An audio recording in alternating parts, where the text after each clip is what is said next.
তুমি একটা খাবে, এইটা তুমি একটা খাবে, আমি একটা খাবো, আবার এইটা তুমি একটা খাবে, আমি একটা খাবো। একটা জিনিসই তুই কি করে একটা খাস? আমি না, আমি বলেছি এইটাকে এই সবার প্রথম কাটবো, একটা তোমাকে দেবো, একটা আমি দেবো, আবার এইটা সবার প্রথম কাটবো, এবার একটা তোমাকে দেবো, একটা আমাকে দেবো। ওটা ছিল কাল রাতের ভিডিওর ছোট্ট একটা ক্লিপ, যেখানে তোজবাবু কিভাবে খাবার ভাগ করছিল সেটা একটু তোমাদের সঙ্গে শেয়ার করছিলাম। আজ সকাল থেকেই প্রচণ্ড বৃষ্টি, সেই কারণে স্যারও ক্লাসটা ছুটি দিয়ে দিয়েছে, তাই তোজবাবুকে নিয়ে চলে এলাম সেলুনে। এখান থেকে চুল টুল কাটিয়ে নিয়ে তো ওকে একটা পেন গিফট করছি, কেন কি ও খুব ভদ্রভাবে চুল কেটেছে, কোনো দুষ্টুমি করেনি, নড়াচড়া করেনি, সেই কারণে বলেছিলাম একটা তোমাকে গিফট দেবো। বললাম কি গিফট নেবে? ও বললো যে একটা পেন নেবে। তো দেন এখন চলে এসেছি অনেকটা টাইম পর, এখনই দুপুর 2:30-3টে মতো বাজে। তোমাদের দাদাভাই ফেরার সময় একটা বড় দেখে ভুট্টা নিয়ে এসেছে, তো ভাবলাম ভুট্টা দিয়ে আজকে কিছু রেসিপি বানাই, কেন কি আজকে তোজোর দুটো বন্ধু আসবে আমাদের ঘরে, সেই কারণে। তো এখানে আমি দেখো আদা রসুন কাঁচা লঙ্কা বেটে নিয়েছি, দুটো এখানে চিজ নিয়েছি, একটা ডিম নিয়ে নিয়েছি। এবারে ওই ভুট্টা, বাঁধাকপি, গাজর আর ওই পেঁয়াজ রসুন আদার পেস্ট, একটা ডিম, একটু নুন আর সয়া সস দিয়ে খুব ভালো করে এটা মাখিয়ে রেখে দেবো 2 ঘন্টা মতো। আর সাথে সাথে একটু বেসনও দিয়ে দিয়েছিলাম। তার মধ্যে দেখো সন্ধ্যাবেলায় তোজোর দুজন বন্ধু চলে এসেছে, আর এসে এরা এখানে বসে একটা প্রতিযোগিতা শুরু করেছে। তো এইখানে কে কার থেকে সব থেকে বেশি ভালো আঁকতে পারে সেটারই কম্পিটিশান চলছিল।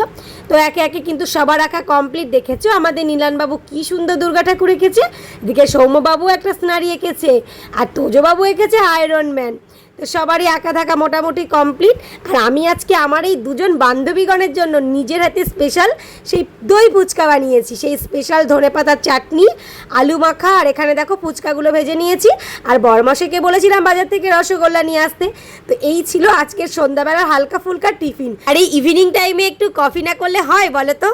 আর ওই যে দুপুরবেলা দেখেছিলে না ভুট্টা আর ভেজিটেবলস দিয়ে একটা ম্যারিনেট করে রেখেছিলাম, তার ভেতরে একটু চিকেন দিয়েও আরও কিছুক্ষণ ম্যারিনেট করতে রেখে দিলাম। এরই ফাঁকে আমি একটু মুড়ি মাখা করে নিয়েছি, আর ওরা আসার পথে মিষ্টি আর সিঙ্গারা নিয়ে এসেছিল, তো সেটাও একটু এনজয় করবো বলে সাজিয়ে নিলাম। এবারে চলো ঝটপট চিকেন চিজ বলগুলো বানিয়ে নিই।